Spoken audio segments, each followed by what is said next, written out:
and Flyers. He scored! 97.3 ESPN, WENJ, WENJ HD Millville, Atlantic City, a Town Square media station. This is Game Night with Josh Hennig on 97.3 ESPN and the free mobile app. Now, live from the Matt Black Kia Studios. Oh, what a move! Here's Josh Hennig. Hump Day Wednesday edition of Game Night on 97.3 ESPN and the 97.3 ESPN mobile app. We are live in the Matt Black Kia Studios. Matt Black Kia, they will get you approved today. Matt Black Kia on the Black Horse Pike in Egg Harbor Township. Of course, visit them online at mattblackkia.com. Of course, it is Wednesday. That means Dave Weinberg will join us for a Weinberg Wednesday. We got a lot to get to with him, some Eagles, some boxing news. I mean, honestly, the last few days of boxing news makes me want to just put my head through a wall. I don't understand what is going on with that sport at this point anymore. But we will get Dave's perspective on it as we always do.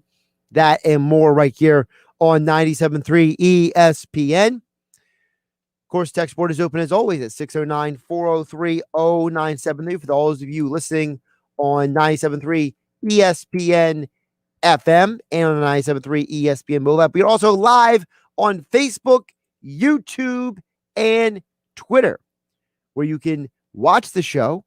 How you doing? All that there.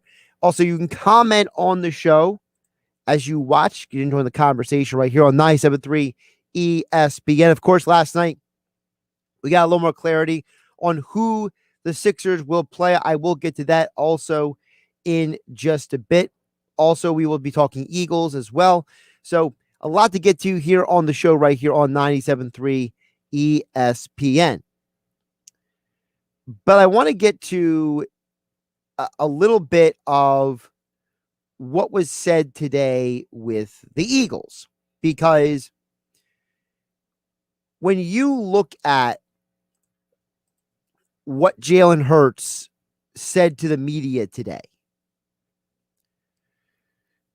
I think it became very clear that when Jalen Hurts was getting up there and saying things today, like, for example, that, you know, the rent's got to be paid every day, saying things like he's committed to what this process is.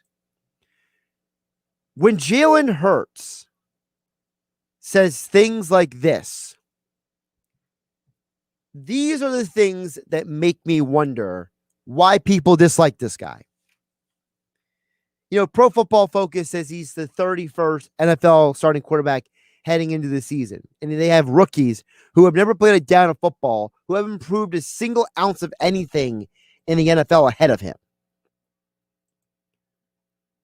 And I'm supposed to just rock with that? This was Jalen Hurts when he spoke to the media today. You know, I value everything that coaches brought here. You know, I remember back in my days at Alabama, you know, Coach Saban, hearing him talk about discipline, commitment, effort, toughness, and pride, having these core values that he's trying to instill in the team. And in the end, it all worked out for the team. You know, you see Coach Nick Sirianni coming in, preaching connection, preaching accountability and competition and fundamentals and football IQ, preaching all these things.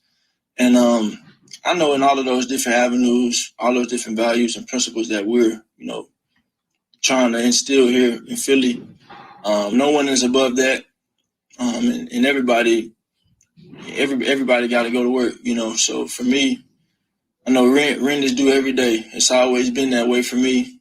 Always been a get better mentality every day, grow every day, be a better leader every day, be a better quarterback every day. And when that rent's due, I don't plan on missing no payments. So it's work. To me, that is an individual who leads by example. That is an individual who doesn't think he's bigger than the team. That is a guy who is fully committed to doing whatever it takes to help his team win games. Remember, this is a guy who could have left Alabama when he lost his starting job in arguably the most bizarre way possible. All right. He didn't lose it to injury. He didn't lose it to poor play. He lost it because his coach decided in the national championship game that they needed a spark on offense, and they threw Tua in there, and he played so overwhelmingly at a high level that they couldn't deny him the next year. Jalen could have left. He didn't. He stayed. And if he didn't stay, he wouldn't have saved Alabama's season the next year, because when Tua went down with one of his many injuries, it was Jalen Hurts who came in and saved the year for Alabama. This is a young man now who will be working in his fourth different offense. Alabama, Oklahoma, and now he's second in Philadelphia. So 4 different offenses in the last 5 years. I think he's got a good head on his shoulders. And I think that anybody who is anti-Jalen Hurts, they're looking for things to nitpick with this young man. Because this is a young man who is a leader. He's a competitor. He works hard. His head is in the right place. And listen, if you want to put stock into the fact that he's comparing Nick Sirianni's concepts and his coaching style to Nick Saban, or if you want to put stock in the fact that he believes that rent is due every day, whatever you want to put stock into, do it. Because this is an investment that is well worth the price. I don't understand, after listening to Jalen Hurts now multiple times talk about being competitive and working hard, and his views on football and his views on the game, and the fact that he wouldn't get suckered by the media. He didn't get manipulated by anybody to say anything that he shouldn't have said. He knows what to say, how to say it, and when to say it at all times. He puts in the work. He was a winner in high school and college. He has all the tools to be an NFL quarterback. But yet we're still doubting this guy. I'm not. And when Terrell Owens said earlier this week that he's picking the Eagles to win the NFC East because they have Jalen Hurts, I think it's about time that the group of Eagle fans who are anti-Jalen Hurts realize that at the end of the day, they're nitpicking. Now, I'm not saying that Hurts doesn't have something to prove, because he does. Every NFL starting quarterback not named Tom Brady and Aaron Rodgers has something to prove pretty much every year. And Patrick Mahomes, obviously. Okay? If you take out the handful of the best quarterbacks in the league, every quarterback has something to prove as an NFL quarterback. So for me, I'm not sitting here acting like Jalen Hurts should be handed anything. But it's because of the fact that he doesn't want to be handed anything, that he believes in hard work and commitment, that he is invested in being the best he could be and helping the Eagles win football games. And if you're not on board with that, then maybe you don't want the Eagles to win. Maybe you are somebody who just doesn't really love the Eagles as much as you say you do, and you just love certain players. And you know what? That's fine, but own it. Don't lie about it. Own it. Josh Hennig here on Game Night on 97.3 ESPN. NBA play-in tournament continues tonight. Obviously, the Western Conference is tonight. Eastern Conference was last night, the first batch of games. And we learned last night, as you heard right here on 97.3 ESPN, that the Eastern Conference has been narrowed down to 2 teams that realistically didn't get the greatest competition last night. The Hornets didn't show up for the Pacers game. Okay. It was frankly an embarrassing game. Completely embarrassing. I mean, I think most people in the right mind thought that the Pacers would win that game in some form or another, but nobody thought they would blow them out. That was just ridiculous. And then for the Wizards, they played for a quarter and then they just fell apart. And so now it's going to be the Hornets the Pacers, who beat the Hornets, versus the Wizards tomorrow night to decide who plays the Sixers. And I got to be honest with you, after watching those two games last night, I'm a lot less worried about the Sixers in that first round series than I was previously. Because, previously I was thinking, all right, maybe there's some reasons or some logic behind why certain teams could play well in certain scenarios. But I saw a Pacers team that won almost solely because Doug McDermott had the greatest game of his basketball life in the NBA, and the Hornets quit. Then I saw a Celtics team beat the Wizards because the Wizards couldn't hit the broadside of a barn with any shots. So, am I supposed to believe that a Pacers team that won against a very bad performance by the Hornets and a Wizards team that basically choked for 3 quarters versus the Celtics are going to give the Sixers a real problem in the first round? Nah. Don't, as Nate and Nick Diaz would say, don't sell me wolf tickets, all right? Don't be Eric Estrada and try to sell me Swampland. I'm not having it. I think that a lot of us look at the Sixers, and the reason why we have this opinion that we do about him is because of the fact that we are waiting for the Sixers to prove themselves. A lot of this stuff has nothing to do with who the Sixers' opponents are. It doesn't really matter at this point. It doesn't matter if the Sixers had to play the Wizards, the Celtics, the Pacers. It doesn't matter if they rearrange the postseason. They got to play the Heat in the first round. It doesn't matter. It doesn't matter who they play in the second round. The Knicks, the Hawks. If they get to the conference finals, the Nets, the Bucks, whoever, the Heat. It doesn't matter who the opponent is. The real reason why we have doubts about the Sixers is because we don't know what we're getting from them. Because this is the first time we will ever see them in a postseason under Doc Rivers with this version of the roster, with the way this team is set up. We've never seen them constructed this way.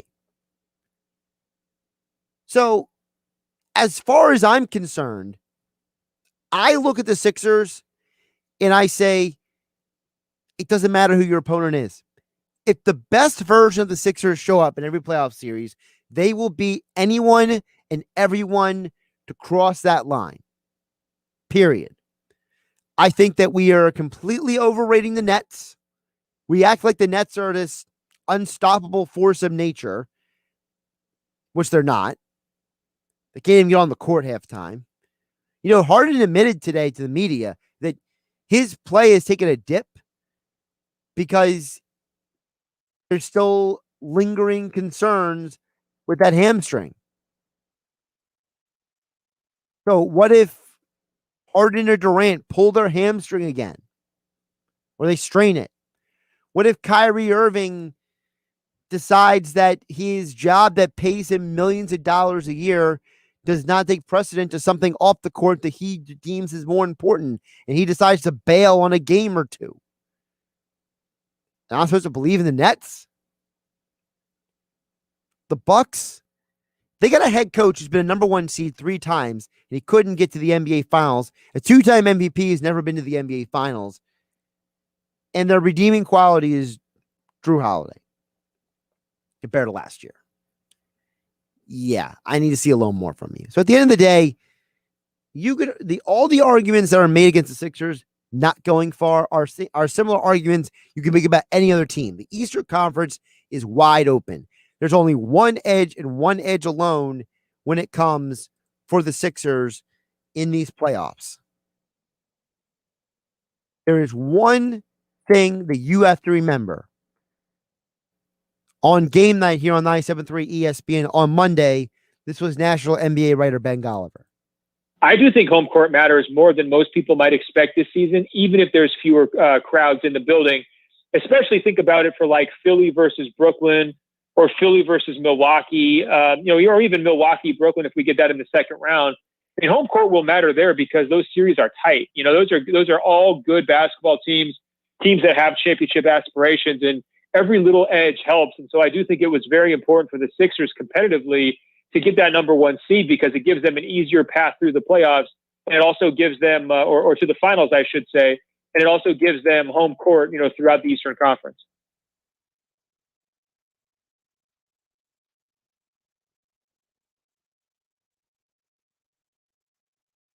Don't undervalue home court advantage. In 2018 and 2019, the number 1 and 2 seeds in both conferences won over 72% of their home games.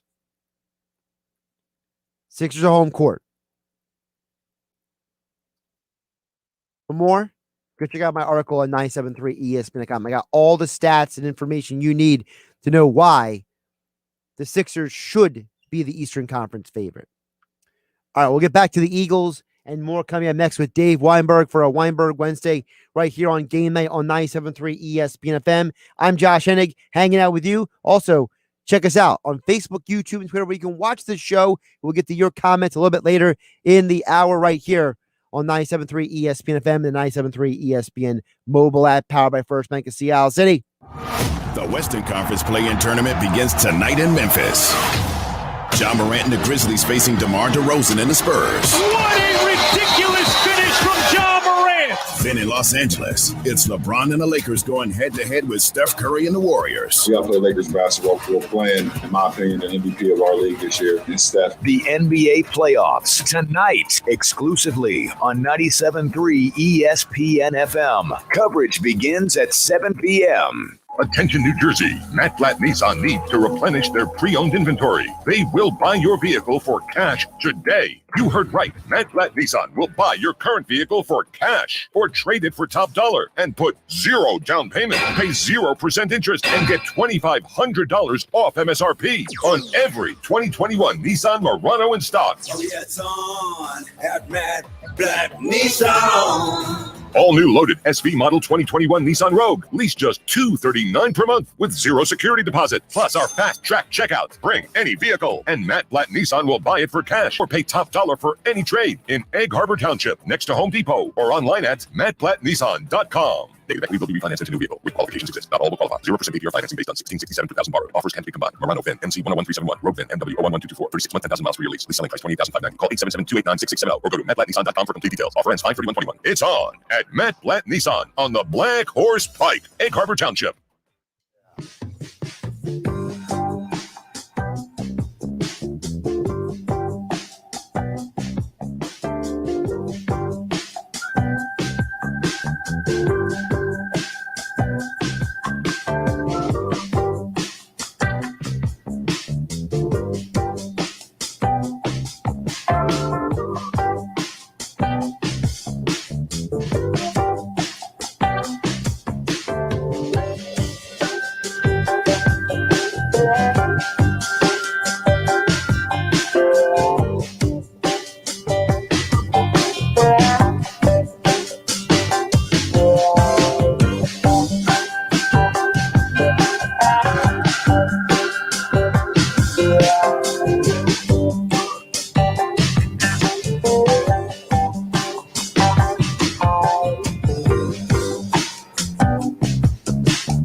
Are you worried about air quality in your home, office, or business? Jenkins understands that your safety, health, and wellness are top priority. So that's why they recommend installing an Aris air scrubber with Active Pure technology. Aris has been tested and shown to inactivate over 99% of highly concentrated airborne viruses, including COVID-19 and other cold and flu viruses. Plus, it can eliminate dust, pollen, and mold in an enclosed setting in just 3 minutes. Air scrubbers with Active Pure technology enables homeowners and business owners to go offense against airborne coronavirus. Surround your family or customers with protective virus inactivating air by installing an Aris air scrubber with Active Pure from Jenkins. Jenkins Plumbing and Heating. We're always here for you. Jenkins Plumbing and Heating. We're always here for you. Jenkins Plumbing and Heating. We're always here for you.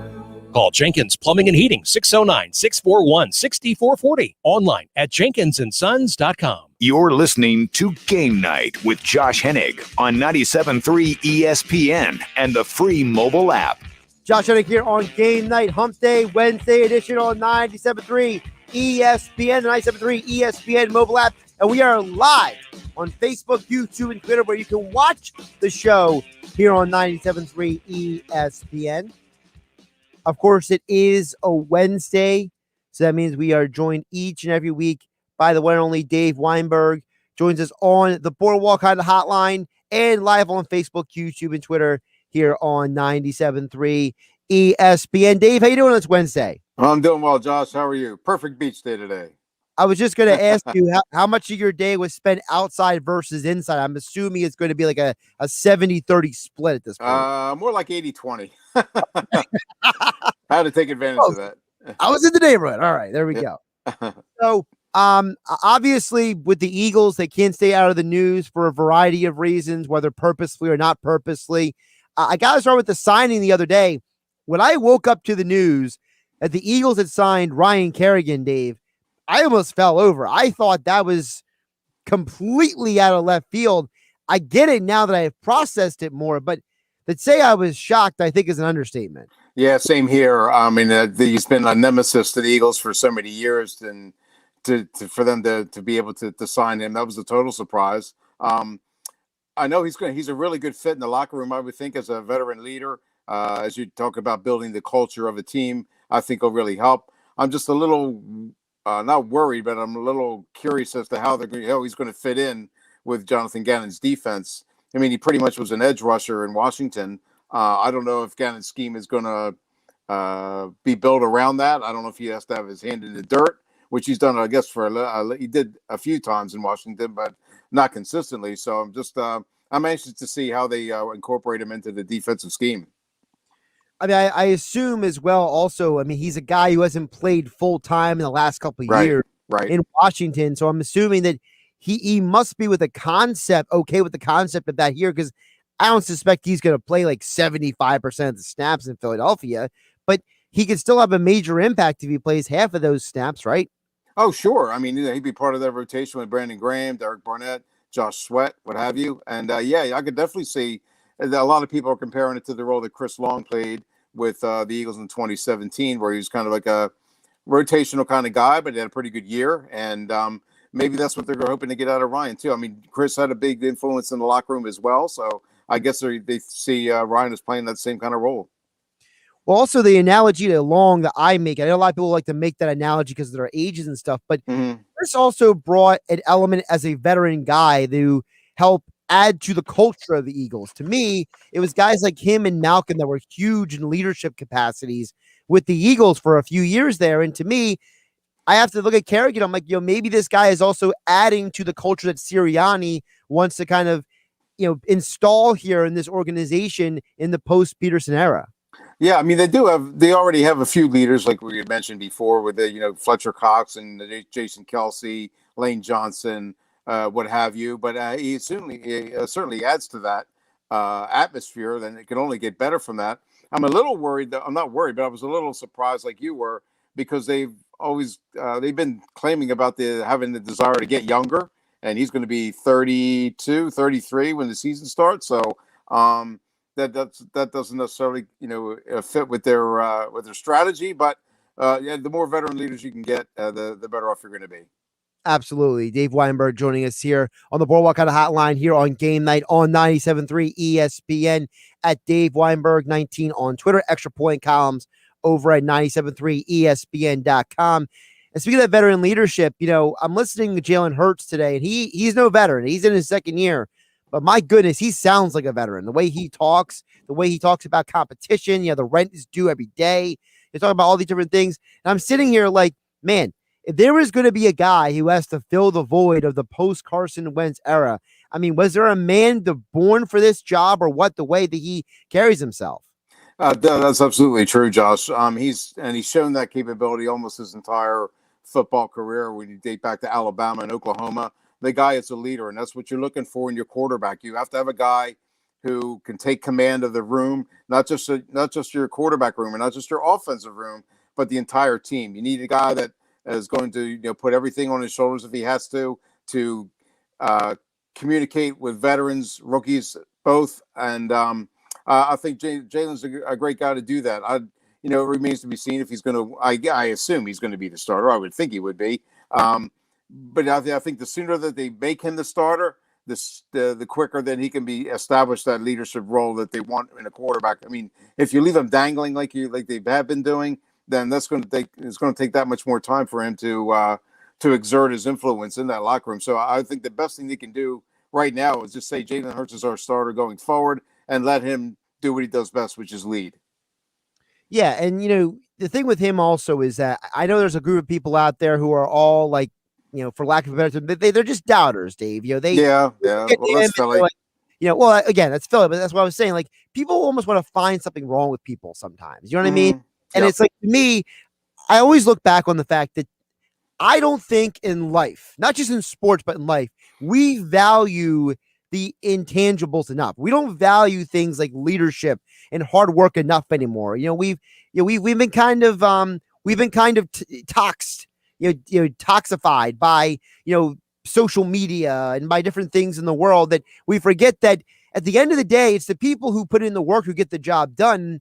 I see a guy in Hurts who is all about getting the job done. And you know what? I don't know if he's ever going to pass for 4,000 plus yards in a season, but you know what?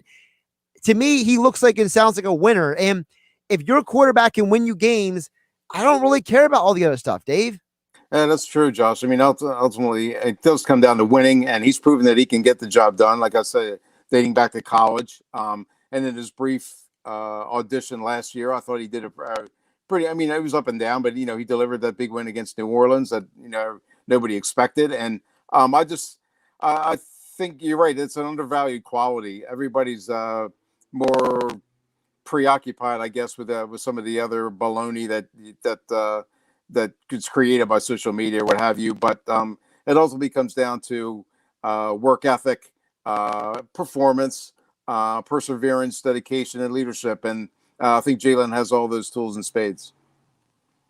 Dave Weinberg joining us here on Game Night on 97.3 ESPN. Of course, Eagles rookie minicamp was last weekend. They're going to have OTAs or modifying the offseason after the veterans and the coaching staff met and talked about it.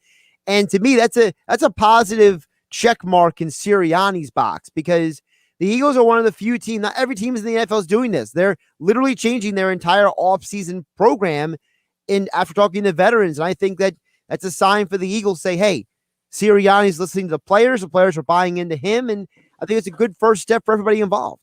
Yeah, it is. Like you talked about building culture, the more cooperation and communication they have between this new coaching staff and the veteran players, that can only help them. And you're right; they did a good job of kind of meeting in the middle somewhere instead of the players, insisting that they're not going to attend anything except the mandatory minicamp. Apparently, there's not going to be a mandatory minicamp for the Eagles, if I read it right. Right. But they're going to kind of divvy up the offseason in bits and pieces and take the time to get to know each other. There's not going to be any 11-on-11s or 7-on-7s, but they will have time together to learn the system, to learn what Sirianni and get and expect of them, and vice versa. And I think it's a good idea. So, Dave, aside from covering the Eagles for as long as you've also covered boxing for a long time. First of all, congratulations on WAA contest that you won. It's always good to read your stuff, your extra point columns about that. And I am so ready to just throw my fist through a wall when it comes to boxing right now, because this whole fiasco with, we talked last week, well, is Fury and Joshua going to fight? Now it's, Fury has to fight Wilder. And now Joshua's like, well, Fury needs to figure this out. And I mean, what the heck is going on here, Dave? I mean, I feel like, why can't anybody get their T's crossed and their I's dotted right now? Because that's boxing. That's the way it's been forever, it seems like, especially in the last, say, 25, 30 years. Everybody has an ego. Everybody has an asking price. Everybody has demands.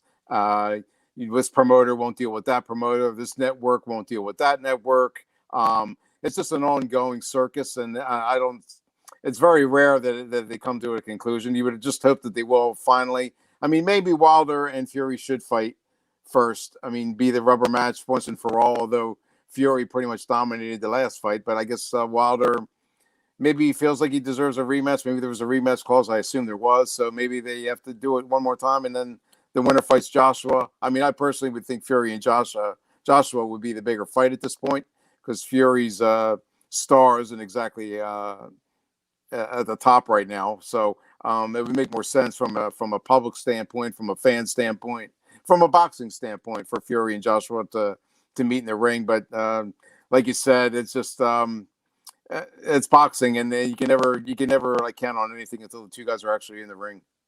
Now, can you explain to me, I might have be fully understanding how I'm asking you this question. Probably not, but go ahead. I appreciate that preface. There you go. So disclaimer, I may not be understanding this at all, so I'm going to ask the question anyway. So the WBO is putting pressure on Joshua to prove that the Fury fight is real. I'm sorry. Explain it to me. I can't. The sanction, there's four major sanctioning bodies: WBA, WBC, IBF, WBO, and they very rarely crown the same champions. Their top 10 rankings are always different. Some have like super duper champions. Some have regular promise you could be a champion. I mean, it's a ridiculous way to do things.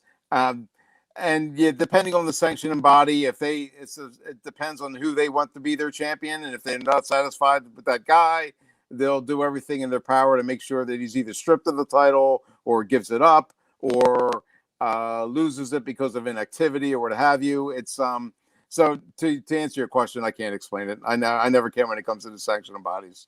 All right, so I'll ask you another one that's not specifically with Fury, Okay. but that might be a little easier. So from what I understand, the Ramirez-Taylor fight this weekend is basically a unification fight, a fight of every belt. Is that correct? I believe so, yes. Yeah, because I know WBC, WBO, and WBA and IBF are all on the line. So Okay. tell me and the audience what makes this Ramirez-Taylor fight interesting, because to me at this point, because I'm not the diehard like you are. You don't know the game. I don't know the game as well as you do. But I'm interested because to me, hey, this is a unification fight. And anytime I see unification on like a label, I get interested. So tell me more about this.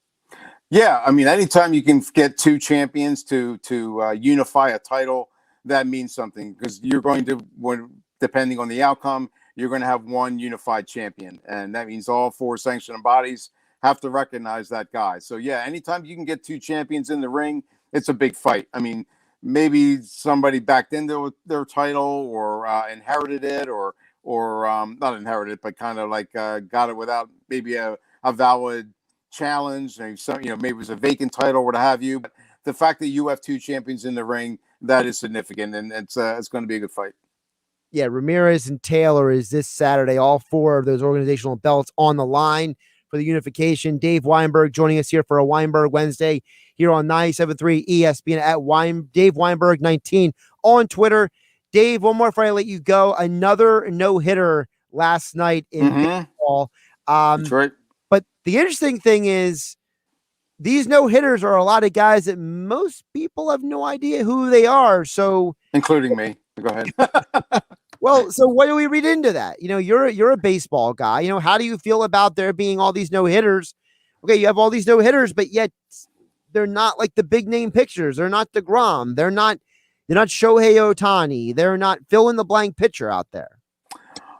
Just because to show you the depth of pitching in the major leagues, that there's and it's not necessarily your ace who's going to throw that no hitter. There are rotations of 4 or 5 guys, and it only takes that one special night, that one night or day when one game when everything is just working. That the balls are hit right at guys, or your defense really comes up big, or you strike out guys that you normally wouldn't strike out. It's all 4 pitches or all 3 that you have in your repertoire are right on the money. And, it doesn't happen very often. And you can't automatically count on like the so-called aces being that guy. But it only, like you said, it only takes one person on one night to deliver magic. And that's what's happening.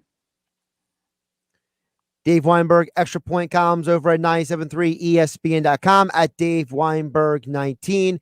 And as all guests, he appeared here on GameNight on the Boardwalk Honda Hotline. Dave, I will coordinate at some point to find a tire outside so I can flip it you. So, I'm only good for once a year, so you're going to have to wait till 2022 then. Well, I'm just trying to figure out how I get a tire into a parking lot to flip it and get it on film anyway. But that's my conundrum. So you can start with your driveway, maybe. I don't know. I don't think my driveway's long enough. I think that's a part of the problem. I got you. Yeah, I have the grass around my house like eclipses the driveway at this point. All right. I have way more grass than I have driveway. So I think it doesn't really help with the driveway method, but or maybe I can flip it on the grass. I don't know. I don't know how. There you go. Dave, always appreciate you jumping on. Have a good one. Thanks, Josh. I appreciate it as always. Talk to you next week. And of course, Josh Hennig here on GameNight on 97.3 ESPN. Weinberg Wednesday every week here on 97.3 ESPN. Great stuff with Dave. As always, you can see him, the picture of him flipping tires. He flips the number of tires for his age over on his Twitter at Dave Weinberg 19. Of course, his podcast is at Tequila and Touchdowns with Dave Weinberg. Okay, we'll get back to you guys' thoughts and comments next. Of course, text board is open 609-403-0973 to get on the conversation. We're also live on Facebook, YouTube, and Twitter. I see a couple comments came in on YouTube and Facebook, so we'll get to those guys coming up next as well, right here on 97.3 ESPN FM, the 97.3 ESPN mobile app. It's free thanks to First Bank of CLC. You can customize your alerts. You want only alerts on the Eagles, Sixers, Phillies, Flyers, high school sports, and more. All the content from 97.3 ESPN.com is right there on the 97.3 ESPN mobile app. Download it from the Apple Play or Google Play stores today. Of course, we are live on Facebook, YouTube, and Twitter as well. You can watch the Sports Bash with Mike Gill, Game Night with Josh Hennig, and more. Just follow us on Facebook, YouTube, and Twitter, 97.3 ESPN. The Western Conference Play-In Tournament begins tonight in Memphis. John Morant and the Grizzlies facing DeMar DeRozan and the Spurs. What a ridiculous finish from John Morant! Then in Los Angeles, it's LeBron and the Lakers going head-to-head with Steph Curry and the Warriors. We got to play Lakers basketball. We're playing, in my opinion, the MVP of our league this year in Steph. The NBA playoffs tonight, exclusively on 97.3 ESPN FM. Coverage begins at 7 p.m.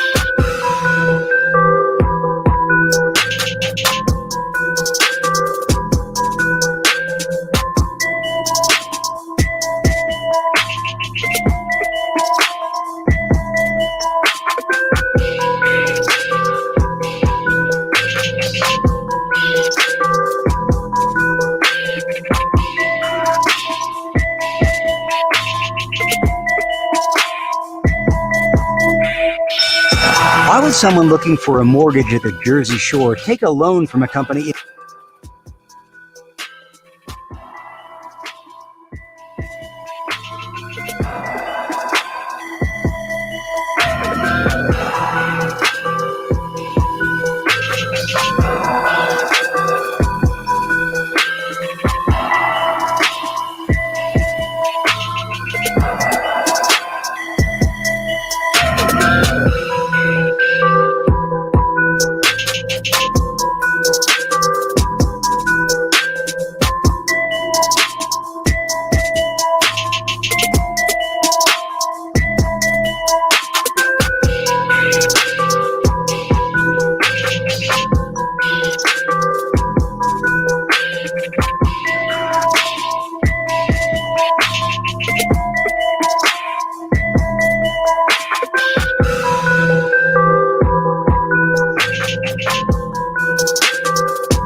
On some models, excludes score bet with GM financing. Excludes prior sales. See dealer for details. Many car dealers all around the area are having trouble getting inventory, so they're jacking up prices big time. But at Bennett Chevy, we haven't changed a thing.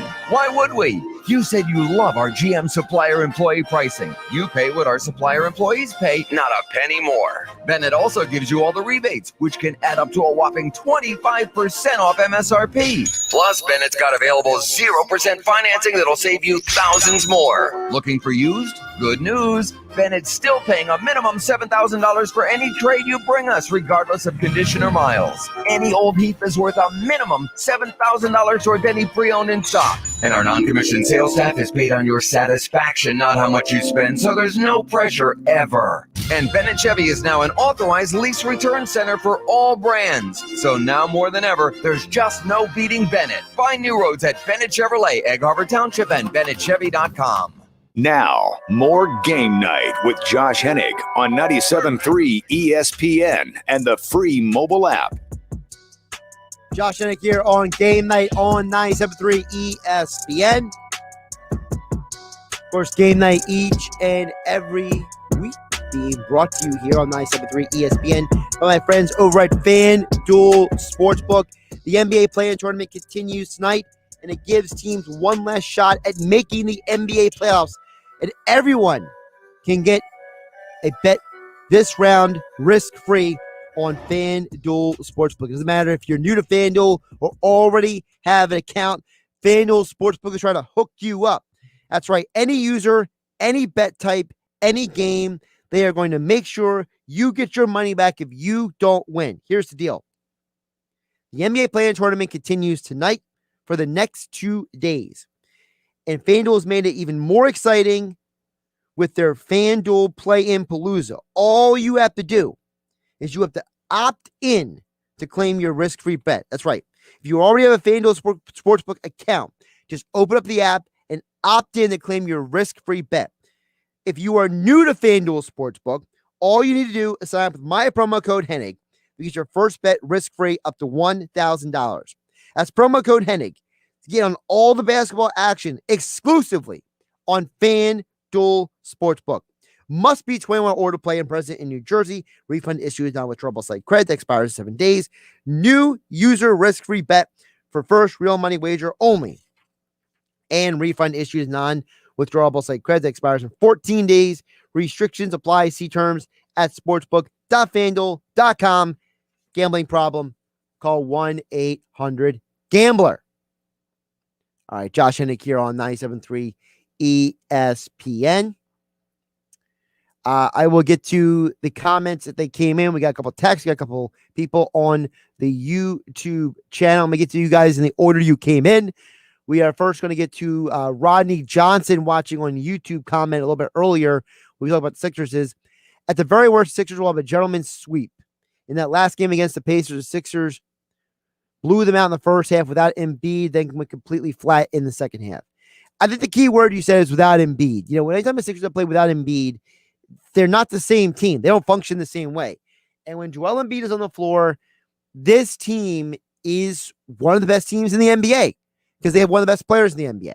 So, to me, I'm not worried about the Pacers or the Wizards anymore because the Pacers blew out a team that quit in the Hornets, and the Wizards completely choked for 3 quarters versus the Celtics. When a guy is going for 50 points in a game, you got to go out there and stop him. You got to do something to stop that guy. And I don't understand why it was so hard for the Wizards to just say anybody can score but that guy.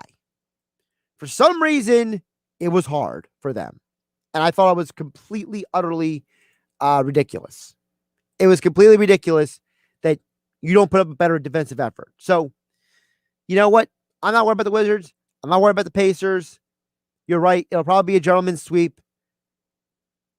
and Sixers will move on because there are a lot better teams in the Eastern Conference than the erratic mess that is the Wizards and the dumpster fire coaching staff with some talent that is the Pacers. So I got you, Rodney. I got you. Let's get to a text. We'll get back to the YouTube channel. 609-403-0973. We're talking about Eagles as well today. Dan EHT chimes in and says, the Eagles need stars, not starters, Josh. We don't need a game manager, a quarterback. We need the man. We need Hall of Fame material. Like Lori said before, 10-6 isn't good enough. Well, a couple things. First of all, I think the 10-6 comment by Lori was a specific shot at Chip Kelly because Chip Kelly went 10-6 twice, and the next year he had a losing record and he got fired. So the 10-6 thing was less about a literal 10-6 than it was about the fact that Chip Kelly won games the previous 2 years before everything fell apart. So I think that when people bring up that 10-6, they forget it's not a literal 10-6 because there are plenty of teams that have gone 10-6 in a regular season who have gone on to win the Super Bowl.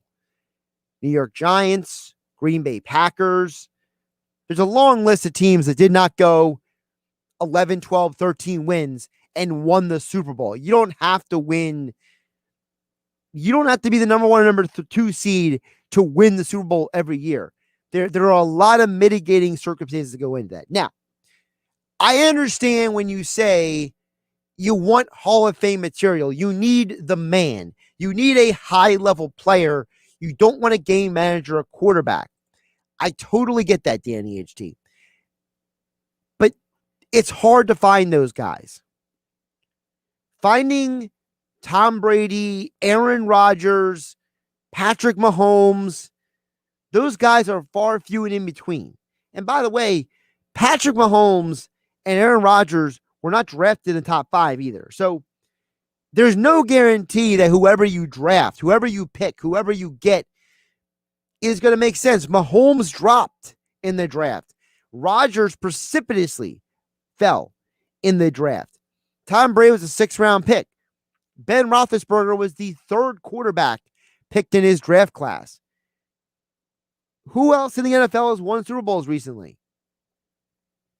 Russell Wilson, 3rd-round pick. Joe Flacco's way past his prime. He ain't, I don't know if he's even a good example to use because that team was a team effort.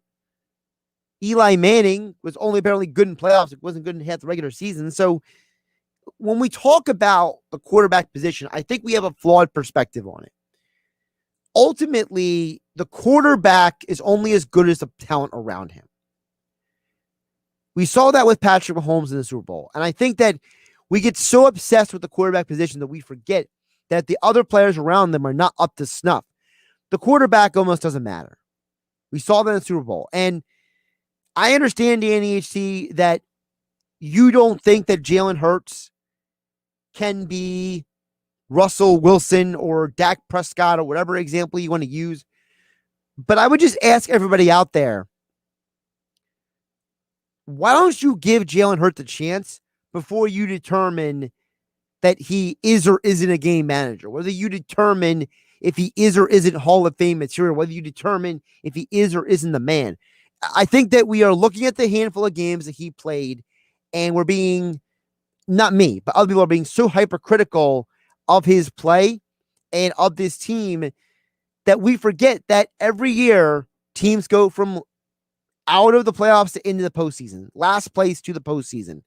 It's a regular thing in the NFL. We know there's a plenty of opportunity for this team to make a rebound. I think this is a 9-win team. I'm not promising you the postseason, but to go from the disaster was last year to win 8 or 9 games in a 17-game schedule this year, I think that tells you that Jalen Hurts can be the man. And my faith is in him. It's not just because Tio said it. Let's get back to Facebook, YouTube, and Twitter. Josh Hennig here on 973 ESPN.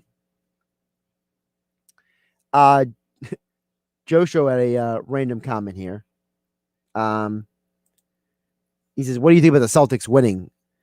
Are they just a bad team that won against the bad team. Or here's a problem with the Celtics. I have no faith in them to do anything because Jaylen Brown is out for the year. To me, when Brown and Tatum were on the floor, they were a formidable duo that scared you. Kemba Walker's been completely inconsistent this year because of injury issues. I think the Celtics' depth is very, very thin. And I just don't believe in them outside of Tatum. I think Tatum is incredible. I think he showed you that last night. But I think that he is not enough. And I don't think even Kemba, if Kemba is 100% Kemba Walker, I don't think him and Tatum are enough to beat the Celtics. So I don't think and I don't think they won just because it was the Wizards. I think they won because Tatum had an incredible game and he was the best player on the court last night. And I don't think there was a scenario where, unless Westbrook and Beal stepped up their own games, they were going to beat him last night. I think it was just as simple as that. Now, by the way, Rodney Johnson said the Celtics probably wanted Rui Hachimura on Tatum, but he got in foul trouble. Listen, the issue last night was nobody played defense last night for most of the game for the Wizards. I think one guy played defense, and that was Rui Hachimura, and that was it. So, back to the Eagles stuff. Joe Show says, we don't need a Hall of Fame material quarterback. 2017 wasn't Hall of Fame material, and they won the Super Bowl. We need just players to stay healthy and are accounted for. Listen, there are plenty of examples in football history of teams winning championships without the Hall of Fame quarterback. I mentioned Joe Flacco. Eli Manning's a borderline Hall of Famer. You know, when Tom Brady and the Patriots beat the Rams, I mean, that was a dreck of a game offensively on both sides of the ball. I think that we forget that teams can win championships without the legendary quarterback. One more comment in before we get out of here. Rodney chimes in, says, Josh, I wanted Foles over Wentz after the 2017 season, but any quarterback would have been great with the Eagles roster in 2017. This is why Hurts haters are stuck on Wentz like I was stuck on Foles. Make no sense. Listen, it's not that it makes no sense. It's the fact that people pick and choose sides, and they're so obsessed with nitpicking at times. Okay, they don't want to look deeper. They don't want to try to think beyond a certain plane. And like you said about Foles over Wentz, listen, maybe Foles would have made sense for Wentz, in hindsight being 2020. Okay, maybe there's something to be said for the fact that, you know what? If you would have kept Foles and you got rid of Wentz, would we be in this situation? Would Doug Peterson been fired? It's a lot of what ifs.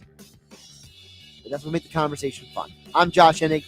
Catch you tomorrow. For the first time since 2001, the Sixers are the top seed in the Eastern Conference playoffs. Oh, man! Right down Broad Street! Ben Simmons throws it down! As they try to capture their first NBA title since 1983. The Philadelphia 76ers, for whom, by the way, the bracket broke absolutely perfectly. The Sixers have no excuse to not make their first conference finals in quite a while. You can listen to every Sixers playoff game. The Sixers, to me, are in the best position. Right here on 97.3 ESPN with the voice of the 76ers, Tom McInnes, calling all the exciting play-by-play action. The Dwight Howard throws it down, and the bench flexes for him. Superman with a throwdown. It's Philadelphia 76ers playoff basketball, and it's only on South Jersey's official Sixers station. Simmons into the lane, fakes once, fakes twice, and a step back 17-footer is good. 97.3 ESPN.